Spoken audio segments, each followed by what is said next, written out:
Hello, Renee Flamont here, and Minnie. I'm making her sit here today. Many of you have expressed that you've missed her, as she's been in the corner over there, huddled because of thunder season. It's not thundering just yet. I put her on this pillow, and hopefully she'll sit with us. One of the things I hear about constantly,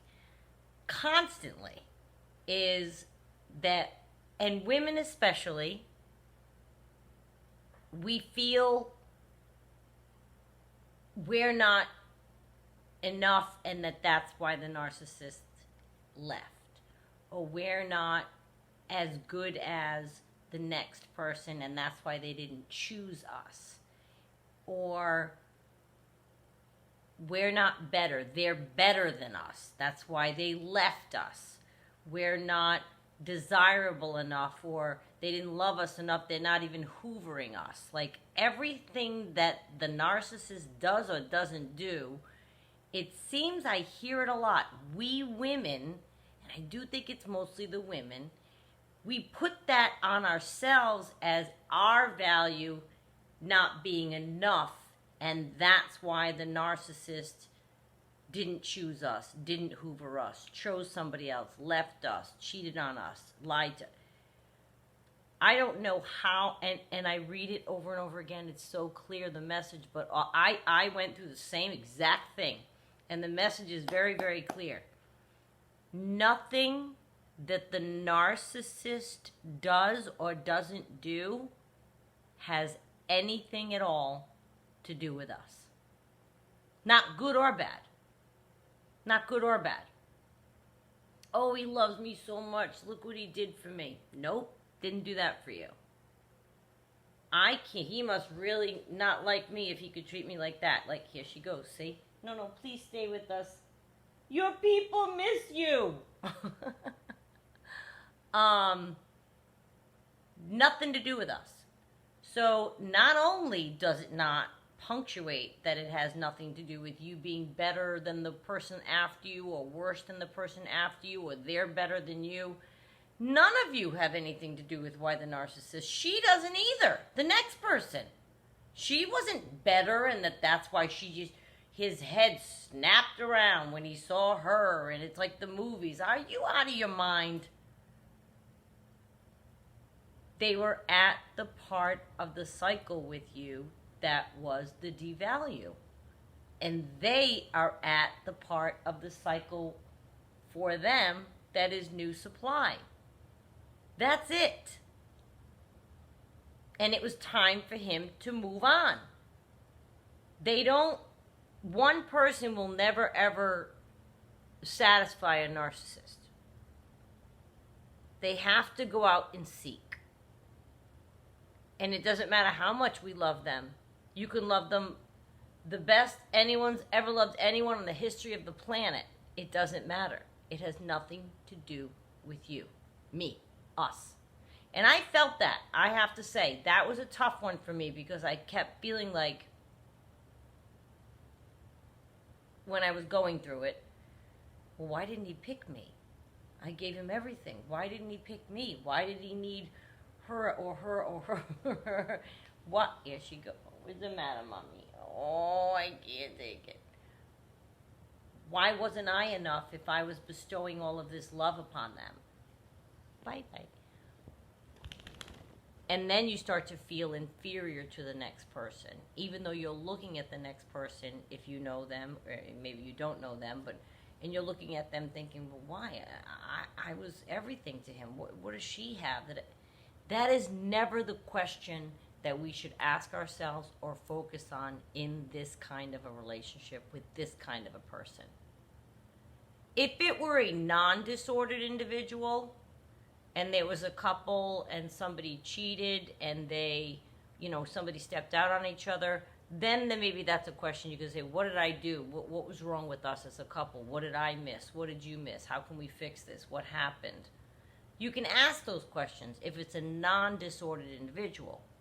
But with a person with narcissistic personality disorder, it's part of their cycle. They're going to do it. It's not a question of, Oh, but he really looks happy with that one. He's going to do it with that person also. Oh my God, yes.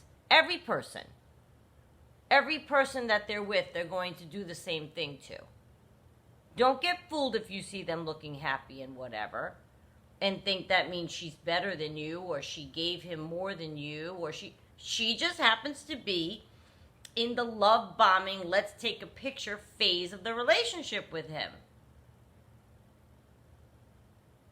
And even if you say to yourself, well, not for nothing, but it was only 6 months we had that and we were already fighting. He's been with her a year, they still look happy.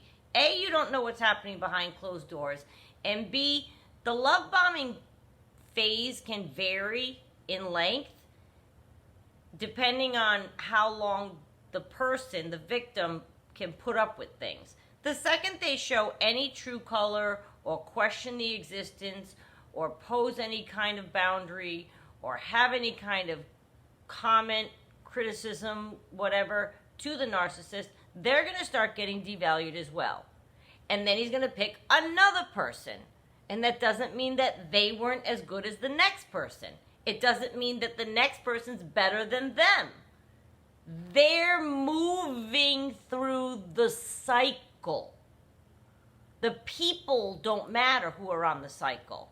Sure, they're going to pick a cute person, a funny person, a successful person, because they want to be around those kind of people so that they feel that way. Right? So they're going to try and do that. Which brings me to my next point. If anything, that fact that they want to pick people that are, have their stuff together. They like you to have your stuff together. They like you to have money. They like you to be pretty. They like you to be intelligent, funny, all of that, until that gets too much for them. But they like to pick those people, right? Which, my next point is then, maybe they picked too well and we're too much for them. Which is, not maybe, that's definitely what ends up happening, is once they start to feel inferior to the superior being that is you that they picked, that's when they're going to start to devalue. So it's not that you're not better and that's why you weren't chosen or kept by the narcissist or hoovered by the narcissist or not ever cheated on by the narcissist. He was never going to keep us. The only person the narcissist will keep is, like I said on another video, and my narcissist had 2 wives. They held down the fort, home base, but he told me he was all over the place right through 2 15-year marriages. All over the place. Would take jobs out of town for like 2 years, cheated. So they're holding down a base, but to the world it looked like, oh, he's married 15 years. Are you crazy? That's no marriage I would want. That doesn't count. She didn't win. Do you think she won? Both wives, I can't imagine what they went through. I can't, and I know some of it, and I'm so with them, and not, he would tell me stories, and I would say, what is wrong with you? I would say to him, over his behavior with them. It didn't mean that his second wife was better than the first. It didn't mean that I was better than his last girlfriend. His next girlfriend, that doesn't mean she's better than me. It's all just the cycle. And the fact that you are so good and so fabulous made him have to leave. I'm way too good for my narcissist. He caught that, he saw it, and that's why he started to devalue me. Absolutely 100%. Absolutely 100%. Throw in a little visit from my younger brother, who has his stuff together. A little bit, last year this was, and I thought, whoa, this is bothering. I could see it bothering the narcissist. The narcissist is older than I am, so he's way older than my younger brother, and my younger brother's got his stuff together. and I'm watching the narcissist squirm with every word my brother said. Building a new house, kids are in college, like his stuff's together. And I thought, he is uncomfortable around people, especially men, who are successful, and he isn't. In his mind, right? Because they have a complete, and he wasn't either in true life, but I mean, in their mind, way inside, they have a self-hatred, right? So even if they're outwardly successful, they have a self-hatred. Mine wasn't even outwardly successful. He had nothing in life about which he could be proud at this juncture of his life. And he's 63 years old. So don't ever think that I got off track there, but that you're not, that they're better, or you're not the better one. We are not in competition with each other. We supplies are not in competition with each other. We're all somewhere in the cycle, like I just made that video, right? So you have to empathize with the new supply, you a new supply. She has to empathize with you being X supply. When she becomes X supply, she'll understand what you're going through. Watching him do all that to you, with her, or him, whatever your pronouns are. We've already discussed that. But you know what I mean? We're not in competition with each other. Nobody's better than anybody. Now again, you might say, well, not for, my new supply knew about me and she stole them right out from under me. Okay, so she has an extra dose of evil in her. What can I say? But for the most part, it's always on the down low that these narcissists go and groom new supply and have them waiting in the wings. If yours has been right in your face and there was a girl that did that, you know what, sister, shame on you. We should all behave better to each other. That would be the first step in changing the narcissist, is not give him any audience. It's a bigger problem than that, though. It's so vast, and we're just starting. But it is my concern. I hear it again and again. Women, please, and men, if it's you too. We have to stop, and I'm guilty of it too. If you get a pang, they come and go, you know, oh my God, you know, what did I do? Or not so much that. It's more like, how did I get involved in that? But sometimes there is a pang of, I can't describe. Not is he happy now,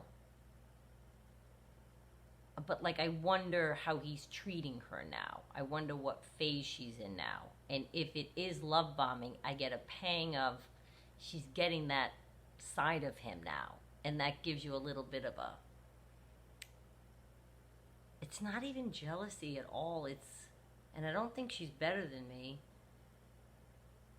It's just, if it were real, it's a good thing to hear good things being told to you. I'm so far into now knowing that that's a fantasy and a delivery that's coming from something that's not real, that it's not like I'm longing for that from him, but